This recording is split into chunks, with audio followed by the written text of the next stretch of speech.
Now at 5:30, we're tracking a shooting investigation in Lexington this morning. Police tell us a man with several gunshot wounds showed up at a bar. Also on WKYT this morning, a motorcyclist has died after an early morning crash in Madison County. We'll have more on that coming up in a live report. And we're learning more about a deadly Louisiana shooting. We've got the latest updates on WKYT. Tracking, alerting, protecting. This is WKYT This Morning. Good morning. It's your Friday, July 24th. We've earned ourselves a weekend. I'm Bill Bryant. And I'm Rebecca Smith, and it sounds like it's going to be a pretty nice weekend. Yeah, hot, humid. Summer. Hot, humid pool weather, Micah. That's yeah, what we're talking about. Sounds good. Yeah, this is perfect. You finally get the kids out there to the pool, to the lakes, to the rivers, whatever it may be. This is perfect water weather, meaning any waterways. Get them out there and have a blast this weekend. 62 there in Frankfort, 63 now in Richmond. Lake Reba will be nice to get out there and just kind of enjoy with the family. Later on this afternoon and off into the weekend, 63 in Lexington. All looks well across the highways and byways. 24-hour planner. We get into the afternoon. We're at 87 degrees. Plenty of sunshine. It'll be gorgeous today. A lot of sunny skies and an awesome ending to the day, too. It'll be a good sunset. Heading out to the ballpark or sitting there just hanging out with friends and family on the back patio. Now, we'll take you into tomorrow morning. Great for yard sales, garage sales, but those festivals, those fairs, do we have a chance of rain during the afternoon hours? I'll have that update coming up in just a few minutes. Okay, thank you. See you then. Well, new this morning, a motorcyclist has died after a crash on I-75. Police say it happened around 1:30 this morning in northern Madison County. WKYT's Mark Barber is live from the scene now. Mark, what's the latest from the police on this? Good morning, Bill. The man who was killed here was riding with a group of other motorcyclists when the crash happened. Investigators tell us that one man who saw the crash happen actually stopped to help, but they say that the man who was thrown from his bike died at the scene. Now, investigators say that the crash happened in the northbound lanes of I-75 at the Madison-Fayette County line around 1:30 this morning. The man was wearing a helmet.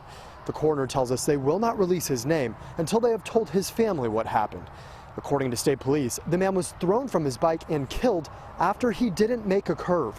Investigators worked another fatal crash near the same spot near mile 97 on I-75 just last month. We'd appreciate if any drivers coming through this area around the 97 northbound. This is a high collision area. Appreciate if slow down. That's the big reason for collisions. Now, state police aren't saying if they think speed played a role in this crash. However, at this time, they do think that alcohol was involved. Live in Madison County, Mark Barber, WKYT. All right, Mark, thank you very much. Sad situation there on the interstate. And new this morning, we're tracking a shooting investigation in Lexington right now. Police officers tell us a shooting victim turned up early this morning in a Lexington bar. WKYT's Michelle Chamberlain live from Spud's Tavern on Pimlico. Michelle, what do police know so far? Well, what police are saying is that a male subject showed up here at Spud's Tavern after being shot multiple times earlier this morning. Now, the subject is not cooperating with police. He's yet to say a word. Police say he was shot 3 to 4 times in the arm and the abdomen. He was sent to UK hospital with what appears to be non-life-threatening injuries. Patrons called police after the subject entered the front door. They don't even know what happened. Police don't know where the actual shooting took place. They did say one witness said they heard nearby shots. If you know anything about this, please contact the Lexington Police Department. Live in Lexington, Michelle Chamberlain, WKYT. Wow, guy walks into a bar type situation. Crazy stuff. Yeah, right. And obviously a lot more to learn on that one. Yeah. Well, we are tracking a tragic story out of Louisiana this morning. 3 people, including the accused shooter, are dead after someone opened fire in a Lafayette movie theater. Overnight, officers have been investigating the scene and they've been trying to find more answers. CBS's Omar Villafranca is in Lafayette with more. A state police bomb squad was called to the scene outside the Grand Theater after canines hit on a backpack and other items in the suspected gunman's car. Police evacuated the area and warned people nearby they would hear explosions. Out of an abundance of precaution, we wanted to make sure that there were no devices. We did blow up a package, a suspicious package. No explosive devices were found. Law enforcement officials say the shooter is a 58-year-old white male who acted alone Thursday night when he opened fire on moviegoers at random before turning his gun on himself.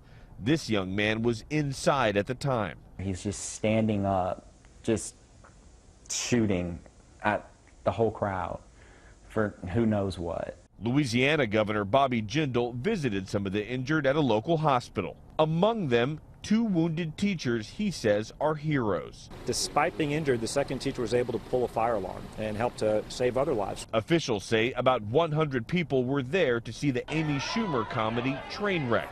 Following the incident, Schumer tweeted, quote, "My heart is broken and all my thoughts and prayers are with everyone in Louisiana." Omar Villafranca, CBS News, Lafayette. Investigators have not established a motive at this point. They say they know the identity of the shooter, but they are not releasing it at this time. After floods devastated eastern Kentucky, first responders here in Lexington are making sure that fellow responders in Johnson County are not forgotten. The donations from responders arrived in Johnson County last night. Many responders have also set up a camp at Flat Gap Elementary School to help out flood victims as much as they can. One sergeant who grew up in the area says it's the least he can do. You know, they've been out working long hours and dealing with the job, dealing with their losses at home, and hopefully kind of take some of that stress and pressure off them. The group took down several cars. The camper as well was full of donations and an ATV. Sergeant Keaton is expecting others to join them in their efforts over the next few days. Members of a Johnson County church damaged in the flooding say they were not able to save the building. Earlier this week, demolition crews tore down or burned what was left of Ramey Branch Gospel Church. Longtime members say they hated to see the building go, but now they're focused on rebuilding.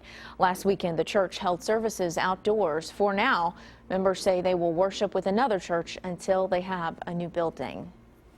Well, new this morning, Breathitt County deputies are celebrating a drug bust of epic proportions. Authorities made the bust on Wednesday at a home off Kentucky 30 West. They arrested Joseph Pennington and Zachariah Gross, who are both facing meth-related charges.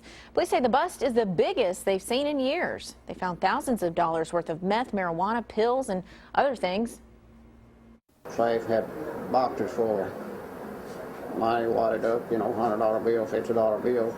And had 15 $2 bills, huge collection, you know, all sorts of coins, you know, silver dollars, old silver dollars. Kennedy has you know, several of them.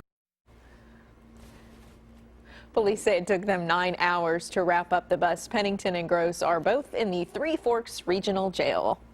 We're learning more this morning about a disturbing case out of Louisville. Police there say a 15-year-old is set to be charged with murder of her newborn daughter. Officers say they found the teen who had just given birth with the dead baby girl. They think the infant suffered some kind of trauma and died as a result. People in the area say they don't understand why the child wasn't given to a caretaker. Kentucky's safe infant laws allow anyone to surrender a baby that is less than 3 days old to medical facilities, police, or firefighters. They cannot drop it at the doorsteps. They have to give it to a person, and then anonymously they can just walk away. Investigators have not said whether an autopsy has determined how the baby died. Sources close to the investigation say it's likely the 15-year-old will be tried as an adult. Franklin County investigators say a teenager is to blame for a fire that forced people out of a store. The Walmart in Frankfort was shut down for part of yesterday afternoon because of the fire. Frankfort police say a 13-year-old started it in the women's accessories section. Employees put out the fire quickly, but a spokesperson says more than 120 people had to be evacuated from the store. Shoppers called it frustrating. I was down 2 cans of pork and beans, so I got a cab to come down here. And of course, when I got here, the fire truck and everything. The store is reopened. Frankfort police say the 13-year-old could be charged with arson. The Kentucky Department of Parks has announced new guidelines for souvenirs regarding the Confederate flag. Flag-related items will be disappearing from shops. The Kentucky State Fair Board also banned the sale or giveaway of items displaying the Confederate battle flag after current contracts expire. The Department of Parks will still allow historical items like Civil War-related books or DVDs that have the Confederate flag on them to be sold. Well, we are tracking a crime alert in Laurel County. Police hope surveillance video will help them catch a thief. Linden police say a man stole a dirt bike from Crossroads Motorsports early Wednesday morning. The video shows the man tripping a motion light and staring straight into the security camera. He then loads the bike into a truck and drives away. The store's owner says this isn't the first time he's dealt with thieves. I mean, if you want to come around here to steal stuff, you're going to be on film whether you're inside or out. I mean, I'm not playing any games. I run a business here. The store's owner says the bike is worth about $1,000. It belonged to a customer who was having it repaired at the shop. All right. I don't think he is playing any games. I'd believe obviously him. not. He's serious about it. 5:40 is the time. It's 20 till 6. And let's check live drive traffic this morning and see what's going on out there. Here's our Waze map at the moment showing a clear commute. No reports of any troubles. We have reported that fatal accident on I-75 involving a motorcycle happened about 1:30. While police are still looking into it, that scene is clear and the interstate is running fine. Okay. No reports of any other troubles. And we have more news coming up on this Friday morning. Hope you'll stay with us. Well, we've had some hot days here in Lexington, but maybe not as hot as the past few days in Tennessee. We'll tell you what melted in less than 5 minutes. And here comes that heat flying into our viewing area here in the next few days. It'll be dry, but that means things are going to be warm, hot, whichever way you want to put it. I'll show you those numbers coming up next.